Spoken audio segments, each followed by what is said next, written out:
дар муассисаи таҳсилоти миёнаи умумии рақами 82 деҳаи баҳори ҷамоати деҳотии лӯиқ шералӣ 645 нафар хонандагон таҳсил менамоянд ки 313 нафарашро духтарон ташкил медиҳад. ба онҳо 41 нафар омӯзгорони ихтисосманд таълим медиҳанд. муассиса аз 3 бино, 19 синфхона ва 4 синфкабинет иборат аст. бинои якум соли 1997, бинои дуюм соли 2005, бинои сеюм соли 2022 сохта ба истифода дода шудааст. ҳамасола таъмир карда мешавад. бинои сеюм бо дастгирии аҳолии деҳа ва кумитаи падару модарон сохта шудааст. ман директори муассисаи таҳсилоти миёнаи умумии рақами 82 деҳаи баҳор разозода афроз мебошам. бо дастгирии пешвои миллат президенти ҷумҳурии тоҷикистон муҳтарам эмомалӣ раҳмон дар тӯли 5 сол аст ки 100% маоши омӯзгорон вазифавӣ баланд бардошта шуд. мо шукрона аз он мекунем ки чунин пешвои миллат дорем, чӣ қадар ободиҳо, чӣ қадар пешравиҳо дар тоҷикистон дар муассисаҳо дида мешавад. бо дастгирии ҷаноби олӣ мана мо дар муассиса як стадион, яъне варзишгоҳи сохта ва истифода дода шуд ки аз он бо маблағгузорӣ 780 000 сомонро ташкил медиҳад. дар он бо тамоми таҷҳизоташ, бо тамоми лавозимоти варзишӣ сохта ба истифода дода шуд ва бо дастгирии ҷавонон, сокинон ва хатмкунандагони ҳамин деҳа дар муассисаи мо зиёда аз 150 бех ниҳол ва ҳавзи 35 тона ва 5 синфхонаи иловагӣ сохта ба истифода дода шуд ки дар он зиёда аз 340 нафар хонанда таҳсил менамояд. дар муассисаи мо аз 3 бино иборат аст. бинои аввал соли 1997 сохта ба истифода дода шуд. бинои дуюм соли 2005 сохта ба истифода дода шуд ва бинои сеюм соли 2023 сохта ба истифода дода шуд. дар муддати 3 соли охир варзишгоҳ барои бозии футбол, майдон барои гузарондани дарсҳои омодагии дифоъ, мунфарш намудани саҳни мактаб, бунёд намудани боғ бо 150 бех ниҳоли сояафкан ва мевадиҳанда, сохтмони ҳавз барои таъмин намудани дарахтон бо об.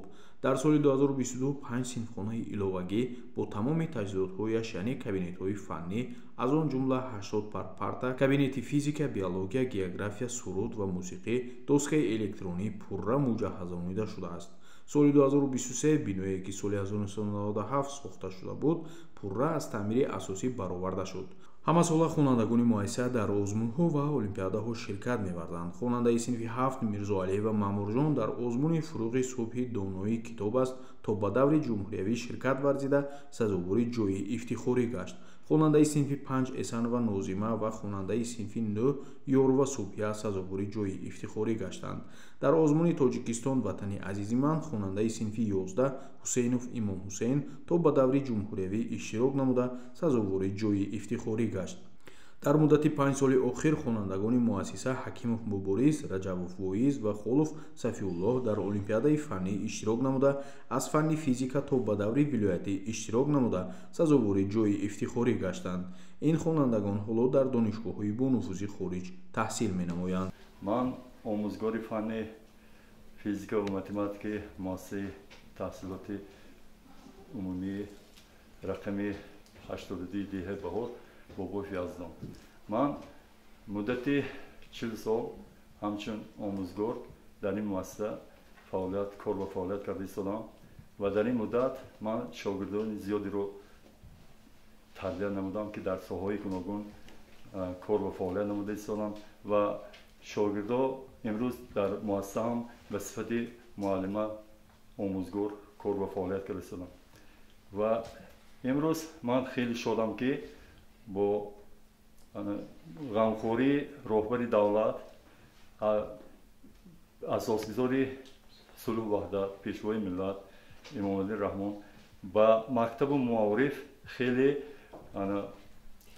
диққати зиёде дода истоданд, ғамхории зиёд намуда истоданд ва мактаби мо ки муддати дароз дар мактаб таҷҳизотҳо набуд, мана ин сол мактаба тамоми таҷҳизотҳо ки дар фанни физика лозим аст оварданд ва мо дарсҳоямонро бо воситаи ин таҷҳизотҳо таҷрибаҳо корҳои лабораторӣ гузаронда истодем.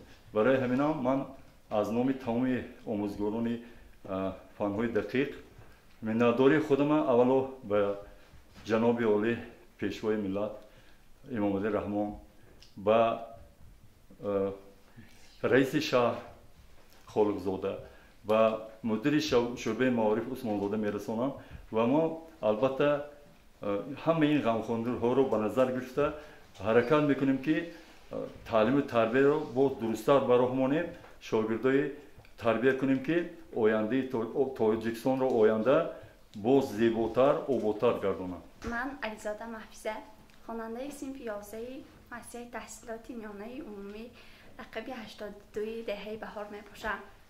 ман хеле хурсанд ҳастам ки дар чунин мактаби зебову дар синфхонаҳои гарм ва инчунин ба ман омӯзгорони бо таҷрибаву донишманд дарс медиҳанд. бале мо ин асбобҳоро дар рафти дарсҳои физика истифода мекунем ва дар корҳои лабораторӣ ва таҷрибаҳо истифода мекунем.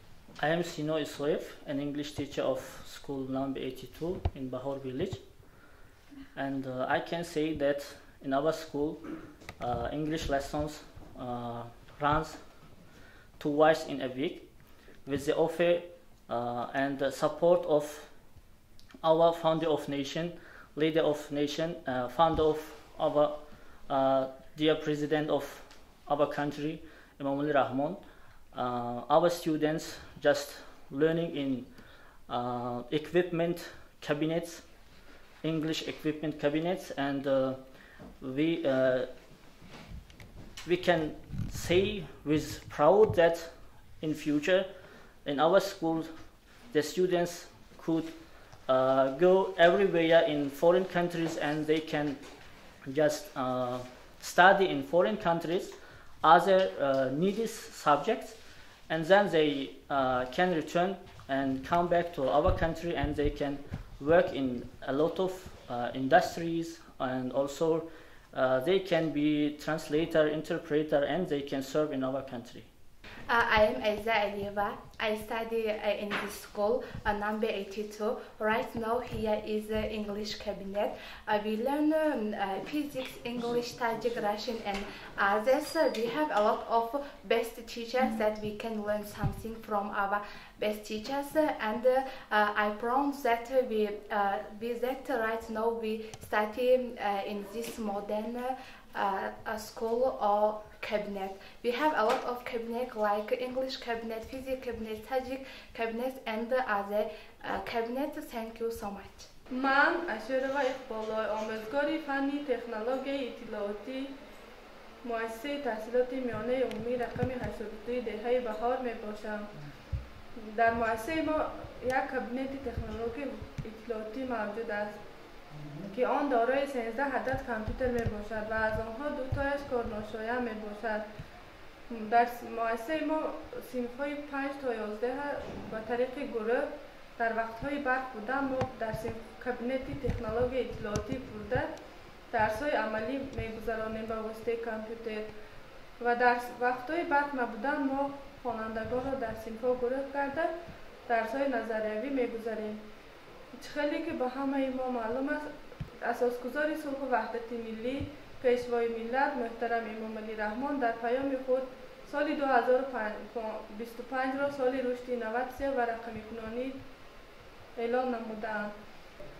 ما کوشش میکنیم که آینده شاگردهای بهترین را تیار نموده برای آینده درخشان تاجیکستان خدمت نماییم. من شکر سروزین بابویش آموزگاری فن گیوگرافی و بیولوژی تا 2 سال است که من در همین مکتب تحصیلات میانه رقم 82 و حیث جانشینی دیرکتور آید و تعلیم کار کرده ایستادم.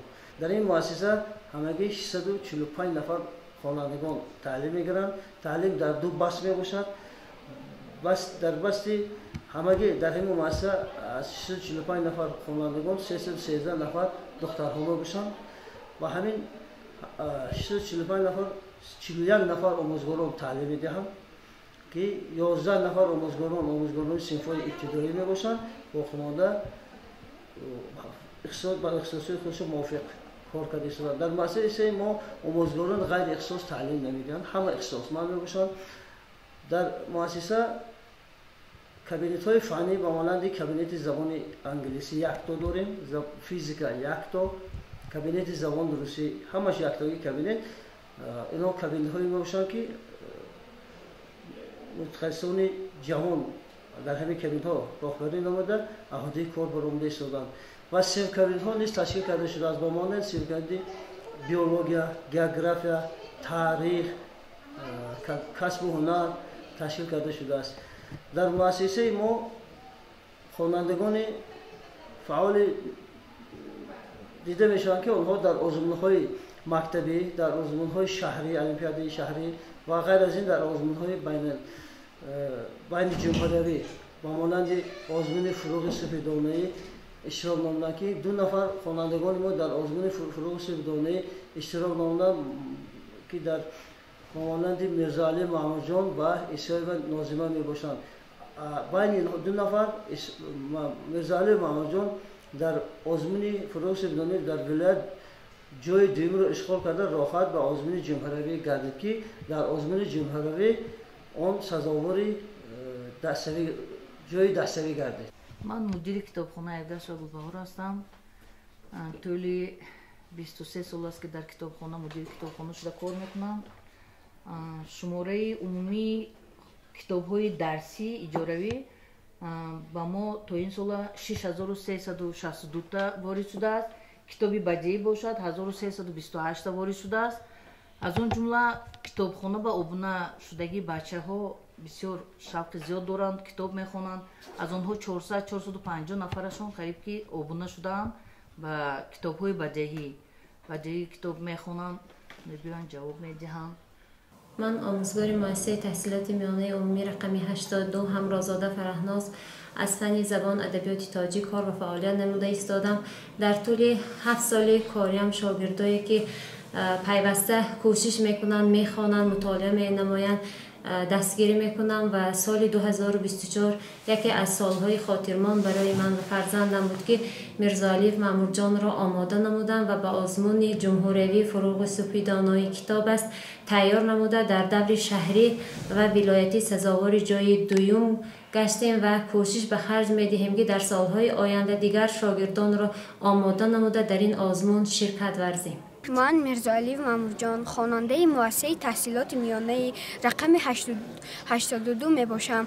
من در این آزمون سال اول است که اشتراک می نمایم و زیاده از 350 شعر، 100 غزل، 100 رباعی، داستان، حکایه ها از بر نمودم و اینچنین 150 کتاب را به طور نظمی از بر نمودم.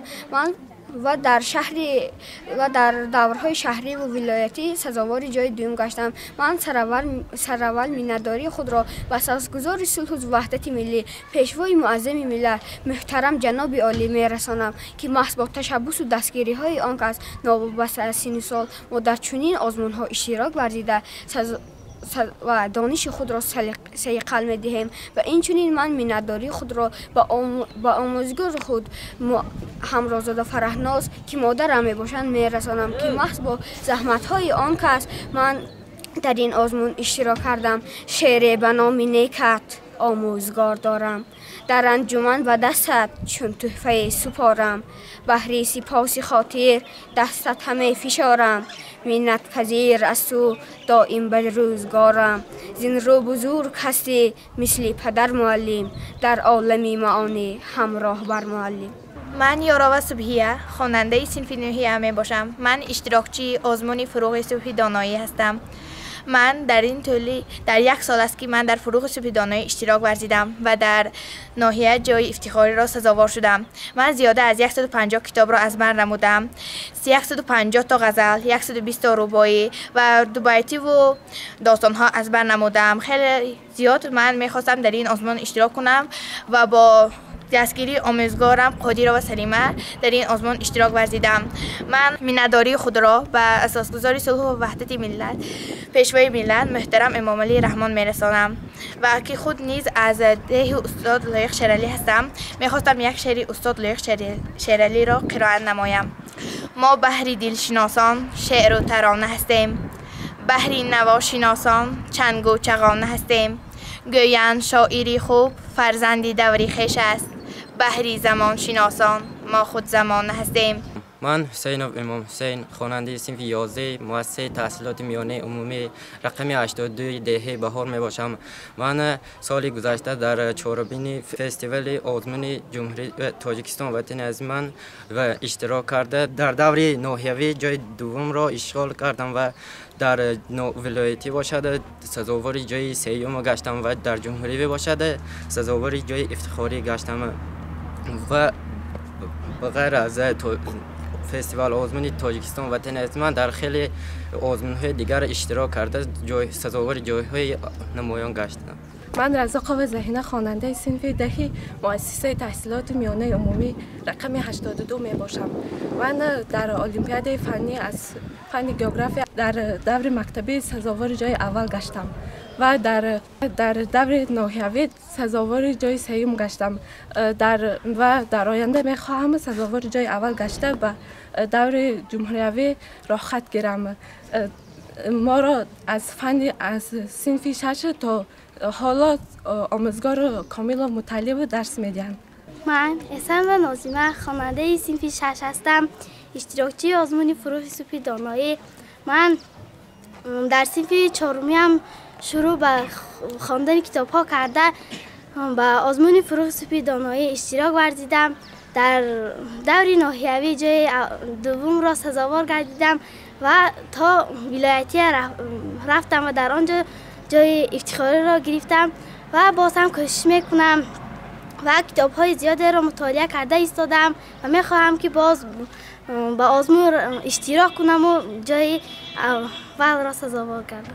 در سال 2024 35 نفر خوانندگان صنف 11 را ختم نموده 33 نفرشان به مرکز ملی تستی حجت سپرده 30 نفر آنها به دانشگاه‌های کشور داخل شده 3 نفرشان به صف قواهای مسلح جمهوری تاجیکستان داخل شده ادای خدمت می‌نمایند و 2 نفر دختران به کارگاه دوزندگی تجربه آموخته ایستادند.